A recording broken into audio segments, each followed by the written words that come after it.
There is a quiet place within you, steady and untouched by insult, storm, or misfortune. A still point in a restless world. It does not collapse when challenged. It does not beg for approval or shrink from rejection. It is the seat of your reason, your values, your peace. The Stoics believed this inner ground could remain unshaken if you choose to guard it. You are not made to be ruled by noise, whether the clamor of crowds or the echoes of your own fear. You were made to stand firm when conditions shift, to acknowledge pain without surrendering to it, to feel emotion without being carried away by it. The Stoic does not deny that hardships come, that injustice stings, that storms rage. They simply refuse to give their peace away. In the face of insult, delay, betrayal, or failure, they remain steady, not because they are free from feeling, but because they have trained their mind not to hand over control to what lies outside them. They remind themselves each day, what truly belongs to them cannot be taken. Peace, they understood, is not the absence of difficulty. It is the presence of clarity, guided by reason, shaped by virtue. It does not arrive by chance. It does not depend on fortune. It is cultivated step by step through inner discipline. Stillness is not stumbled into, it is built. And when the world presses hard, you return to that place. You sit within it and say, I do not control what happens, but I control how I meet it. This is not about pretending the world is kind. It is not about retreat or indifference. It is about awakening the guardian within, the one who says, yes, pain exists. Yes, things fall apart, but I will not fall apart with them. This is how you build what no one can touch, a calm that weathers storms, a steadiness tested in daily trials, a serenity proven in silence. Let nothing take your peace. Not today, not ever. Chapter 1. Peace is a discipline. Peace is not handed to you, it is formed. It is strengthened through choice, refined through challenge, confirmed in discomfort. Serenity is not an accident. It must be practiced, not with violence or force, but with patient discipline. The Stoics did not wait for the world to quiet down. They prepared for its noise. They met its storms with steady minds. They knew that tranquility is not found in the world, but forged within. Marcus Aurelius wrote, "You have power over your mind, not outside events." Realize this, and you will find strength. The truth is clear. If your peace is broken, it is not the world that has taken it. It is you who have handed it away. Most live like this. Calm only when life is smooth. Steady only when nothing disturbs them. But the Stoic trains to remain composed even when conditions are rough, when things do not go as planned, when life resists expectation. Peace that exists only in silence will falter when conflict arrives. True peace is tested in noise, in tension, in the weight of daily strain. The Stoic does not seek to be hardened by chaos, but to remain steady within it, to stay soft in character, yet firm in principle. Peace is not fragile. It is strengthened through practice. Each time you resist the impulse to retaliate, it grows. Each time you pause before responding and choose a wiser word, it becomes steadier. Each time you hold your tongue in insult, bring your mind back when it drifts, or return to your breath when anxiety presses, you are exercising composure. These are not passive moments. They are deliberate acts of discipline, clarity, and courage. Just as the body gains strength through use, the mind becomes quieter, sharper, and more stable through practice. To cultivate peace is to cultivate attention. The Stoic returns to the breath not out of ritual, but because it anchors the mind. It is the bridge between disorder and calm, a reminder that presence is always one breath away. In that moment, the storm loses its grip. The Stoic does not chase every argument or seize every chance to prove superiority. They know that a victory won at the expense of serenity is no victory at all. Many disputes arrive disguised as justice, but are only ego in another form, and ego is the thief of peace. Seeing this clearly, they step aside. Peace, then, is not a fleeting feeling. It is a posture toward life. It is how you remain standing when pressed, how you breathe when pressured, how you carry yourself when the world pulls at your edges. The untrained mind spends its peace on every provocation.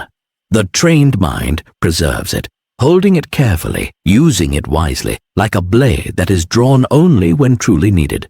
To sheath it is not weakness, but wisdom. Calm is not passivity. It is precision. It is power under control. It is strength without display. And it is most necessary on the days when you are tempted to abandon it. The days of criticism, dismissal, misunderstanding, delay, and silence. Peace is not something to be kept only in fair weather. It is rebuilt whenever life tears at it, returned to again and again with intention and humility. It is your refuge, your foundation, your inner ground. When the world is loud, you cannot wait for it to fall quiet. You must choose stillness within it. Peace is not granted by approval, nor taken away by insult. It is not conditional on recognition or understanding. It is forged when you decide to stop handing your emotions to the chaos around you. Peace is not passive. It is strength in stillness. It is clarity in motion.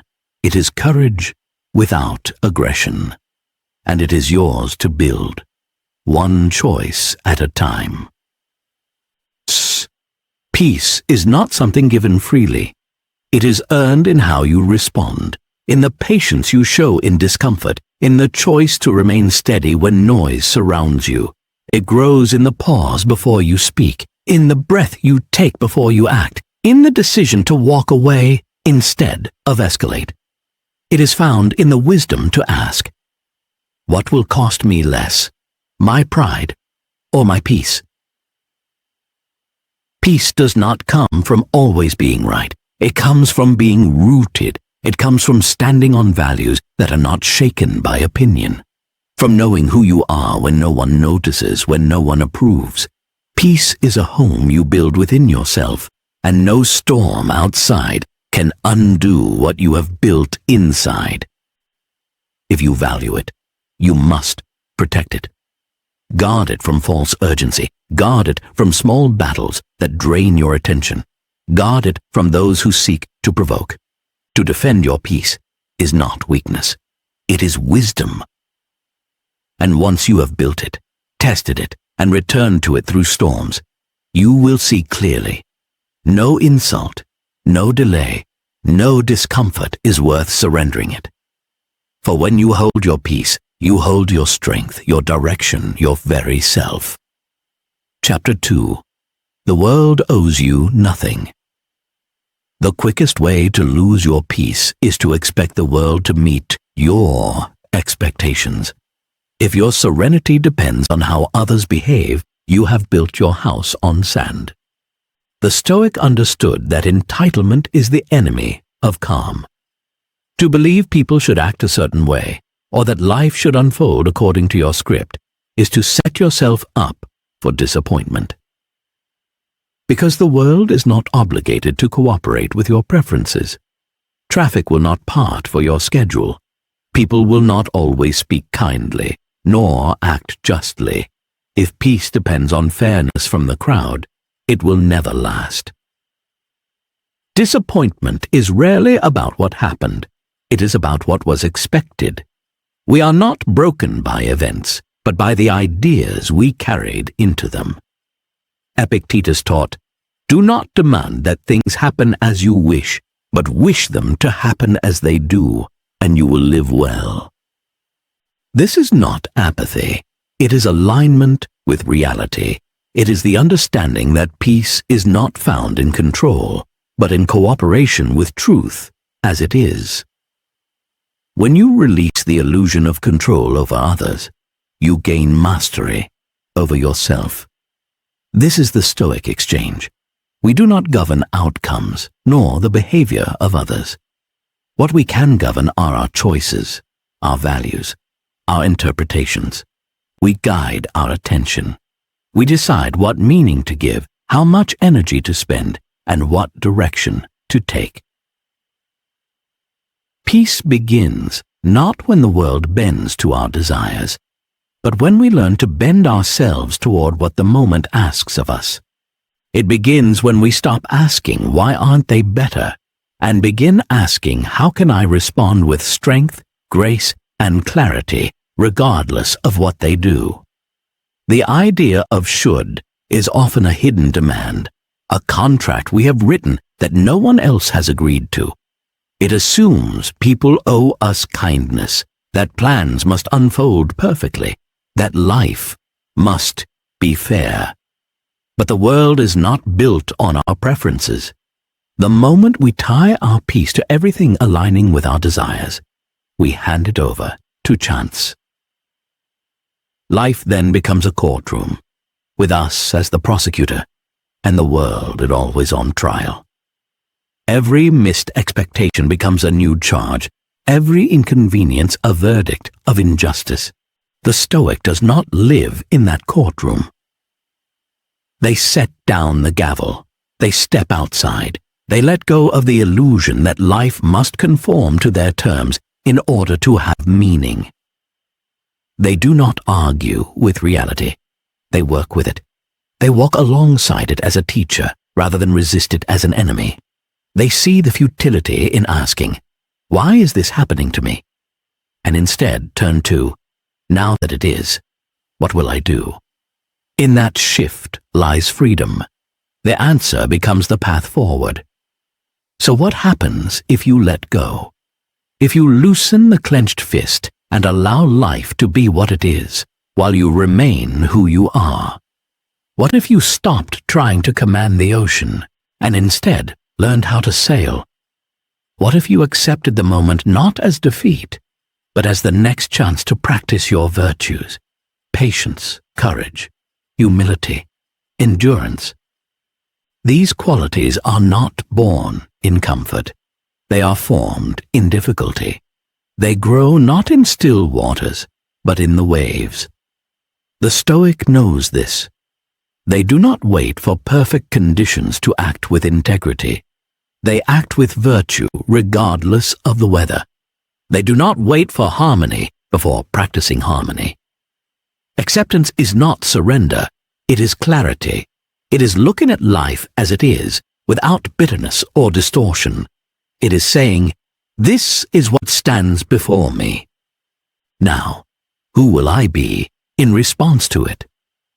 To accept is not to approve. It is to see clearly, to adjust without resentment, to adapt not because the world is greater than you, but because you are strong enough to remain steady within it. Adaptation is not weakness, it is wisdom.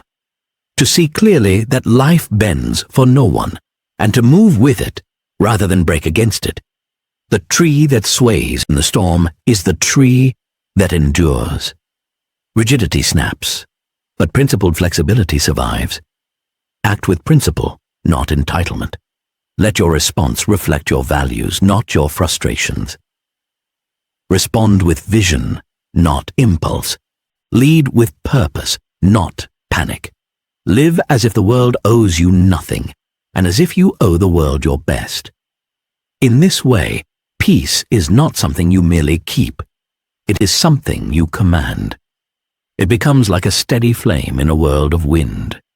And a peace that is commanded is a peace no one can take. It becomes your foundation, your freedom, the quiet proof that strength does not always raise its voice. Sometimes it is simply the refusal to flinch. Sometimes it is calm itself that speaks the loudest. Chapter 3. Feeling without drowning. The Stoic does not suppress emotion. They study it. They watch it carefully, not with fear, but with attention. Emotions are visitors, not rulers. They arrive and depart. They do not need to take the throne. You are not required to obey them or let them speak for you. They are information, not commands. To protect peace, you must learn how to feel without being swept away, to let the waves pass without being carried by their current. Sadness will come, anger will rise, fear will appear. These are not failures.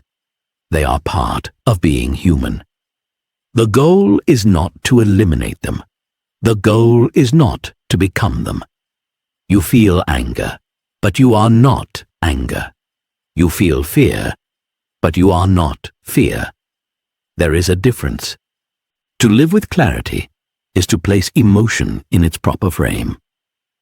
The Stoic does not chase constant positivity. They seek understanding. They do not deny their pain. They simply refuse to let pain decide who they will become.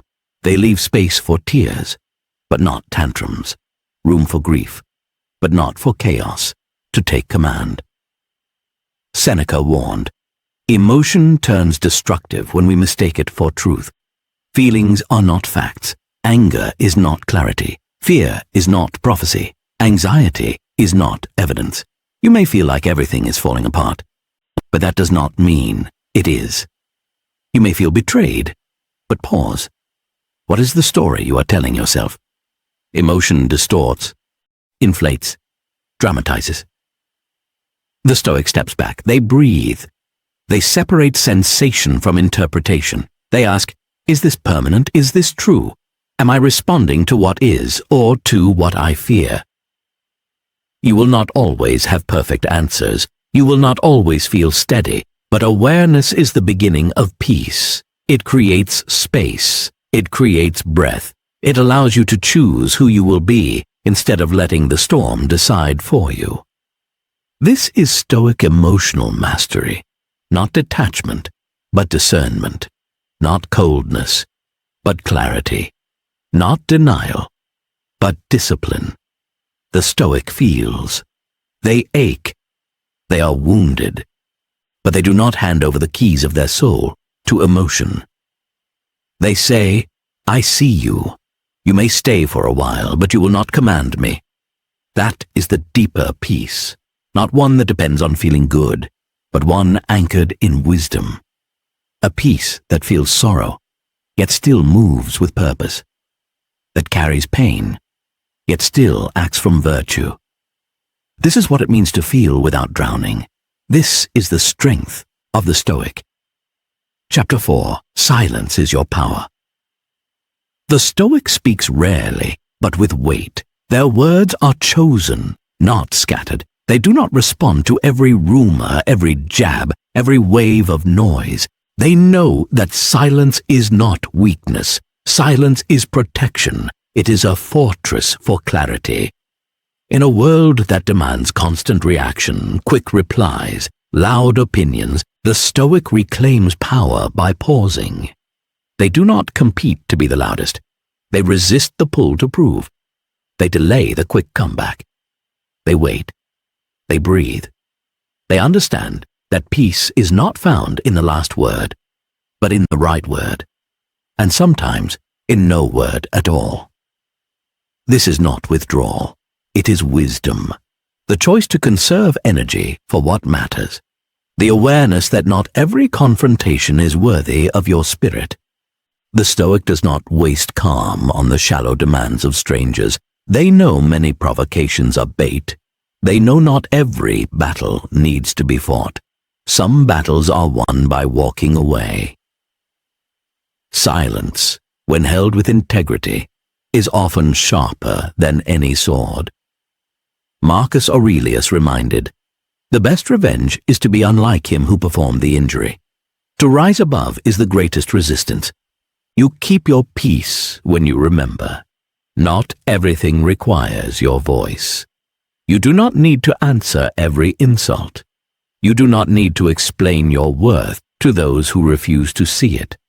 You do not need to prove your virtue to those who have already decided not to recognize it. Peace is not something to perform. It is not something you perform. It is something you guard. Peace is the invisible boundary that says, you may reach for me, but you cannot move me. Some provocations are nothing but traps, appealing to pride yet offering only exhaustion in return. Some arguments are only noise dressed as urgency. They are chaos seeking company. The wise response is to let them pass. Walk away, not in defeat, but in quiet victory. Your presence is too valuable to be scattered. Silence is not surrender, it is elevation. It speaks, I have nothing to prove to noise. When you speak less, you begin to listen more. You notice what others overlook in their rush to reply. You begin to see how often the urge to speak comes from discomfort, not necessity. In silence, you breathe, you reset, you give space for response instead of reaction. Between stimulus and response, you place patience, and in that space, wisdom grows. Words chosen with care cut through confusion like light in fog. They carry weight because they are few. They become instruments of clarity rather than clutter. Your presence deepens not because you dominate, but because you no longer dilute yourself with endless reaction. People lean in when you speak, not from volume, but from rarity. You become unshakable, not by overpowering, but by being anchored within. You ground yourself in values, not validation. You are known for what you withhold as much as for what you say, for restraint that radiates strength, for calm that whispers authority. I choose when and how to use my voice. Speak less, mean more. Let silence be your shield, not a wall of withdrawal, but a sanctuary for clarity. Let it protect what matters, filter what enters, and guard your peace. Stillness is not absence. It is presence held with intention. In a world addicted to reaction, your stillness becomes resistance. Your restraint becomes influence. Your silence becomes strength. And your peace becomes power. Chapter 5. The Daily Guardian. Each day begins with a quiet test, not of chaos, but of choice. Before the demands arrive, there is a window of stillness. In that stillness, the direction of your peace is set. The Stoic prepares not to control the day, but to meet it, not to manage every event, but to govern their response. A moment of silence, a return to values, a quiet rehearsal of the self they choose to be. Marcus Aurelius wrote, "When you wake in the morning, tell yourself, today I will meet people who are meddling, ungrateful, arrogant, dishonest, jealous, and surly, but none of them can harm me." This is not bitterness. It is clarity. To anticipate friction is not pessimism. It is preparation. It is deciding beforehand not to surrender your state to chance. Peace does not come by expecting ease, but by preparing for trial, not by demanding kindness, but by committing to virtue. You cannot script how others will act, but you can choose how you will respond. Build your morning not as a sprint, but as a shield. Let your routine be your armor. Write your intentions. Ask yourself, who will I be today? What will I guard? What will I release? Do not pray for an easy day. Prepare for a meaningful one. Enter the world not with reaction, but with resolve. Not with armor of steel, but with the self-command that no circumstance can pierce. You will be tested. A delay will frustrate you. A message will irritate you. A burden will fall unfairly on you. Fatigue will tempt you to forget yourself. but because you were ready. You will remember. And that is how peace is preserved, by the guardian you place at the gates of your mind each morning. That guardian is habit. That guardian is awareness. That guardian is the voice within that steadies you louder than the world outside. Chapter 6. Interruptions are your training. Peace is not undone by interruptions. It is revealed through them. Anyone can seem calm in quiet conditions, but Stoic calm is not for appearances. It is for reality. Real peace is proven under pressure. It is not born in retreat alone, but in the noise of the unexpected. It shows itself when plans break, when demands clash, when the day bends in ways you did not intend. The call that wakes you too early, the task delayed without warning, the effort undone after hours of work. These are not just obstacles, they are invitations. Life asking, you said you were ready. Are you? Chapter 6. Interruptions are your training. The things we often call disruptions are, in truth, invitations to practice. The Stoic, always a student, does not resent them. They know that character is not formed in ease, but tested in difficulty. It is revealed when the ground shifts, when the day unravels, when events unfold against our will. Epictetus wrote, "Difficulty shows a person's character. Imagine yourself as an athlete paired with a strong opponent, not to break you, but to strengthen you. The trial is not punishment. It is preparation. To complain about it is to resist the very conditions required for growth." Where most see interruptions as enemies, the Stoic sees them as added weight on the bar. Every delay, every error, every inconvenience is a chance to train. You say you value patience? Here is the test. You claim to be calm? Here is the disruption. You believe you are steady? Here comes the storm. Each moment becomes a ground for practice. Peace is not fragile. It does not shatter at the touch of inconvenience. It grows by being used, by being called into service when least expected. That is why the Stoic does not merely tolerate interruptions. They prepare for them. They do not welcome them with joy, but with readiness. Because each one is a summons to exercise strength, patience, restraint, and clarity. These are not abstract ideals. They are muscles. They grow only when challenged. So when the interruption arrives, do not think, "Why now?" Think instead, "Here is my training." Do not flee from it. Step into it. Let it sharpen rather than weaken you. Let it reveal who you are becoming. Chapter 7. Detach from what you cannot control. The greatest thief of peace is not chaos. It is the illusion of control. The belief that if only you hold tightly enough, anticipate every possibility, and manage every person, you will remain safe. But this is a quiet war against reality, and it is a war no one wins. The Stoic draws a line each day between what is theirs and what is not, between what can be shaped and what must be released. This inner boundary preserves clarity. It is not passivity. It is wisdom, to act fully within your sphere and to let go of what lies outside it. You do not control the weather. You do not control the opinions of others.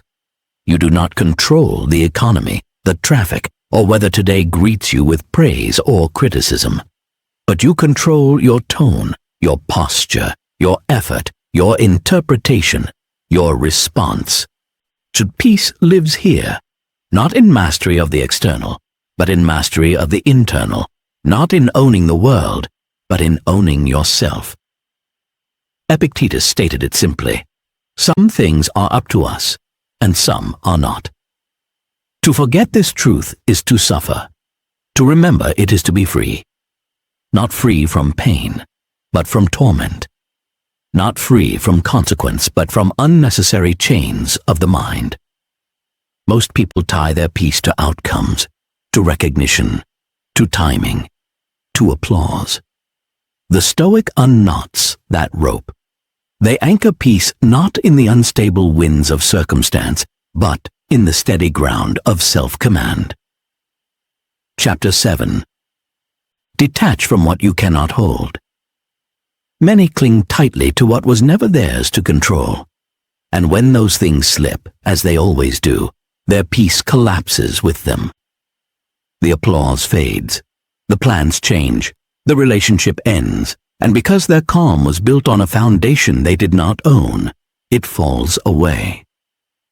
The Stoic loosens that grip, not from apathy, but from wisdom. They know that effort does not guarantee outcome, that love does not guarantee return, that virtue does not guarantee reward, and yet they still act, they still love, they still strive, because their actions rise from principle, not from promises of return. They act with excellence without clinging to result. They speak sincerely without demanding to be understood. They give fully without being undone by rejection. Their commitment is to the process, not to the prize. To detach is not to withdraw. It is not indifference. It is clarity. It is the practice of giving what is yours to give, then releasing the rest without resentment. It is offering your best and letting go of what does not belong to you. Peace begins at that boundary, the line between what you can shape and what you cannot. That is where freedom lives. That is where the Stoic rests. Not because life is without storms, but because they no longer try to command the wind. So let your grip soften, let your vision sharpen, and let that inner boundary be the gate through which peace walks freely, untouched by the noise of the world. Chapter 8. Master your inner dialogue.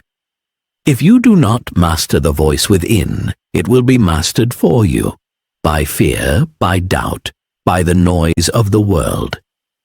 The battle for peace often begins in silence, in the conversations you hold with yourself. The Stoic pays close attention to this dialogue, because the words you speak inwardly shape the way you see, the way you act, and the way you endure. Your thoughts are the lens through which reality is filtered.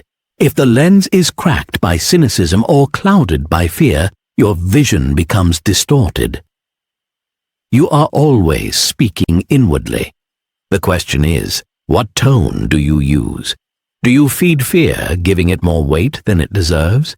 Or do you remind yourself that courage is not the absence of fear, but the refusal to kneel before it? Do you nurture self-pity, rehearsing every slight? Or do you cultivate resilience, reminding yourself that you were made to carry burdens? The voices of past critics, failures, and careless words may echo in your mind. The Stoic replaces them with the steady voice of a guide, firm but calm, clear but compassionate. They know growth does not come from harshness, but from honest respect for the self. Marcus Aurelius wrote, "The things you think about determine the quality of your mind. Your soul takes on the color of your thoughts." This means the mind is not a neutral ground. It is shaped each day by what we allow to remain in it.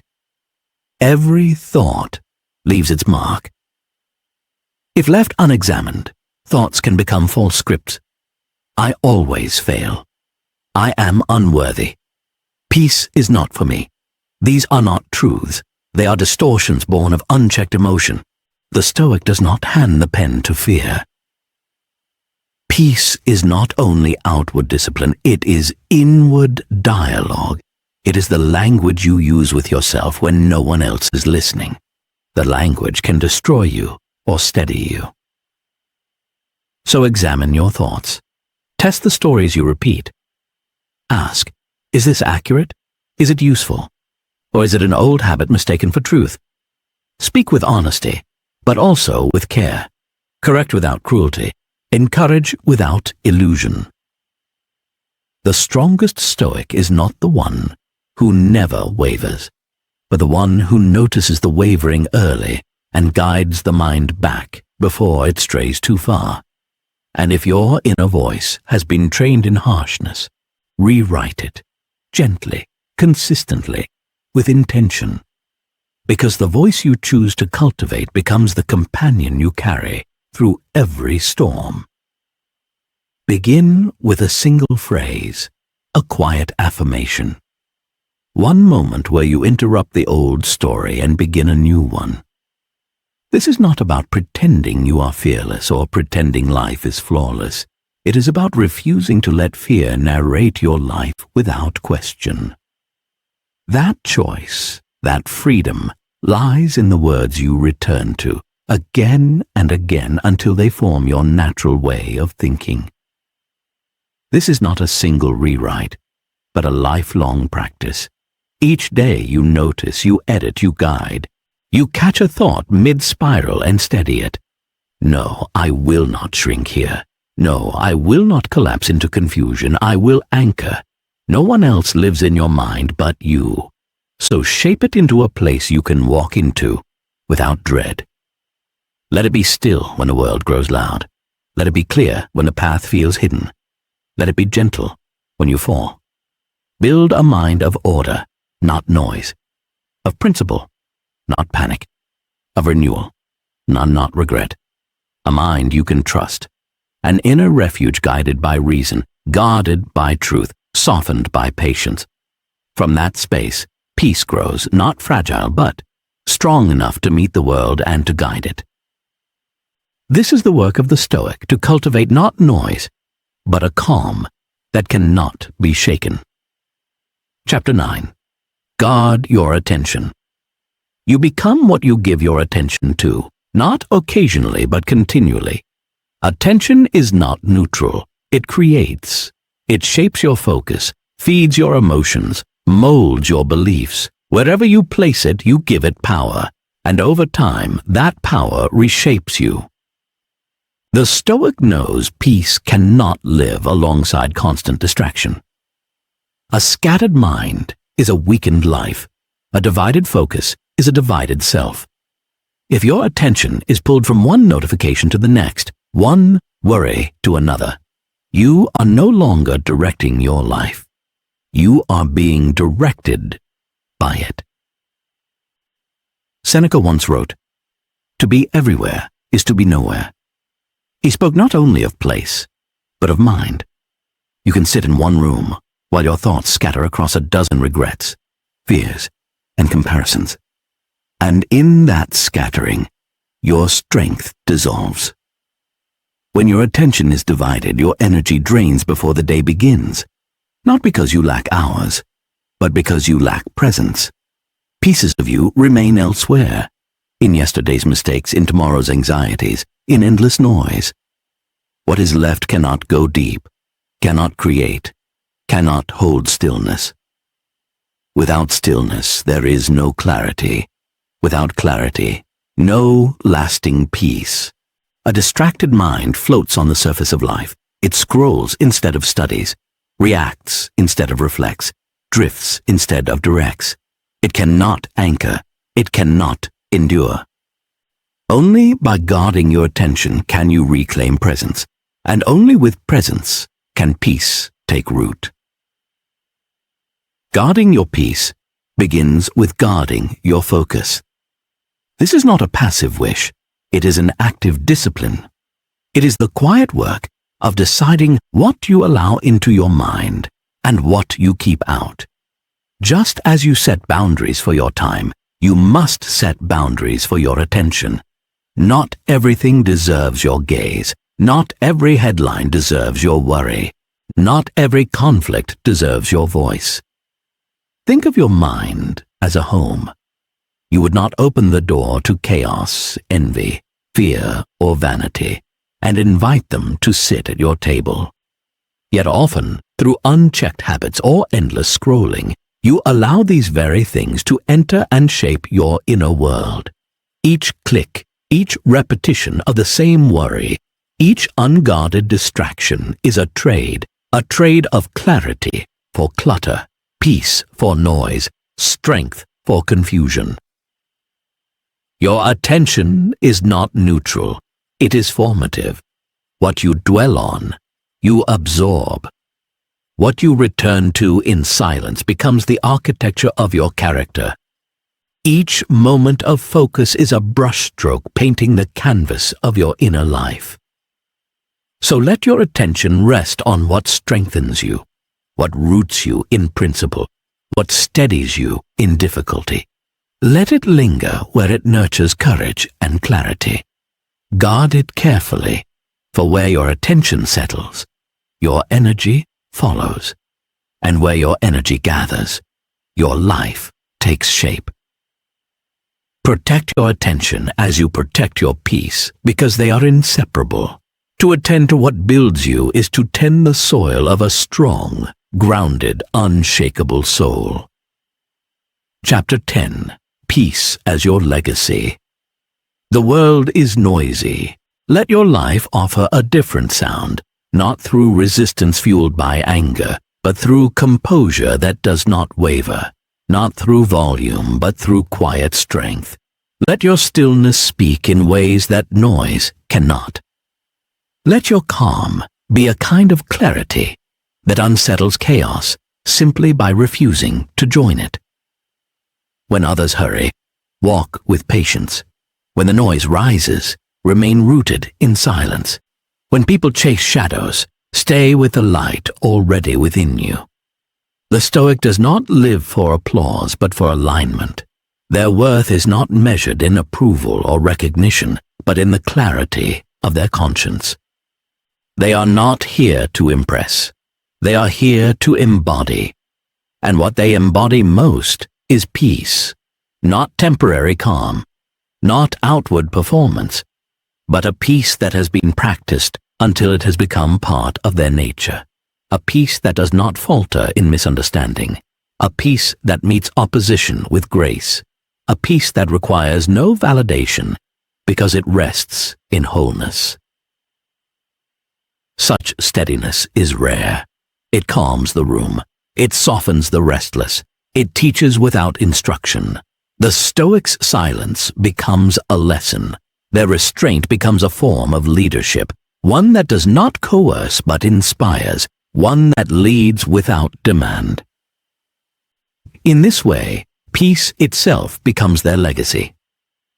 This is your legacy, not in what you owned, not in the trophies you collected, not in the applause you earned, but in how you moved through life, how you made others feel, how you remained steady when the wind howled, how you met difficulty, not with reaction, but with thought, with depth, with presence. It is whether you left others calmer, steadier, more rooted after encountering you, whether your children, your friends, your partners, or even strangers saw an example not of perfection, but of presence, whether they witnessed someone who could hold stillness in the storm, not because it was easy, but because their roots ran deep, unseen, yet unshakable. Whether you became someone others could trust with their vulnerability, someone whose calm reminded them of their own strength. Whether you became a resting place in a world that moves too fast, not because you had all the answers, but because you knew how to be still when others rushed to react. You do not need to be famous. You need to be rooted. You do not need to be loud.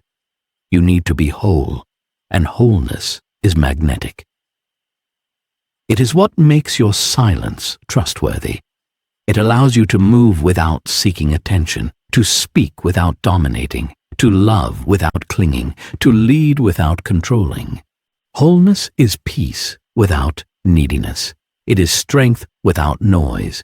It is depth that cannot be faked, a presence that invites, not demands. It does not call out to be seen. It simply exists. It draws others not by force, but by offering something rare, a calm that can be felt without words, a gravity that steadies without effort, a wisdom that does not announce itself, but lives in how you live.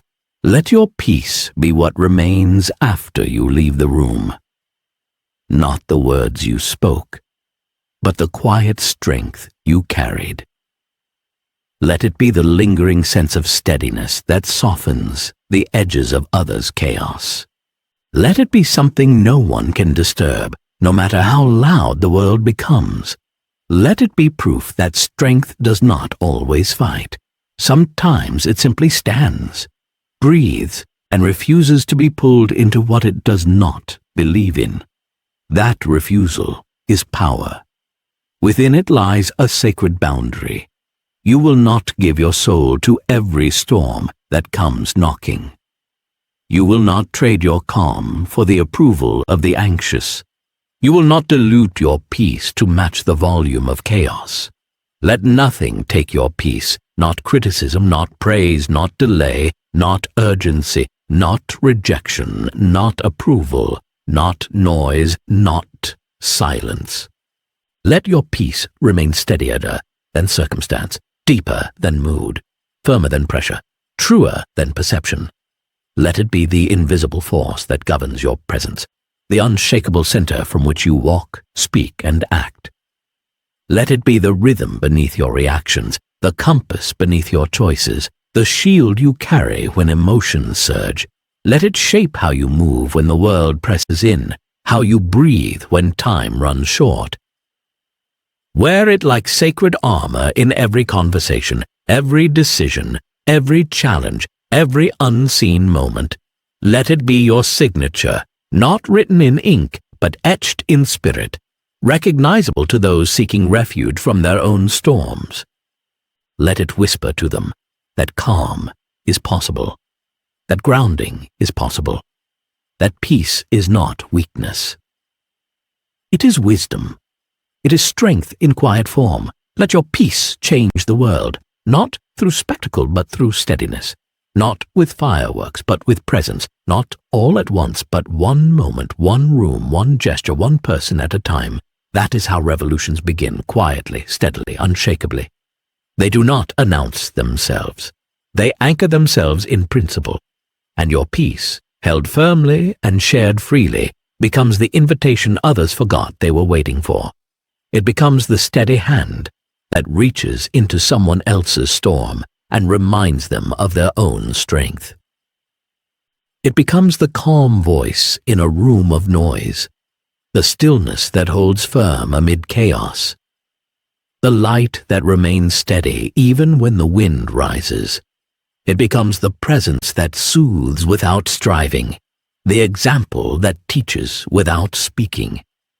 Your peace becomes more than a refuge. It becomes your legacy, a quiet, unwavering light at the center of the storm, a sanctuary built not through withdrawal, but through deliberate strength, a power made visible by what it chooses not to surrender.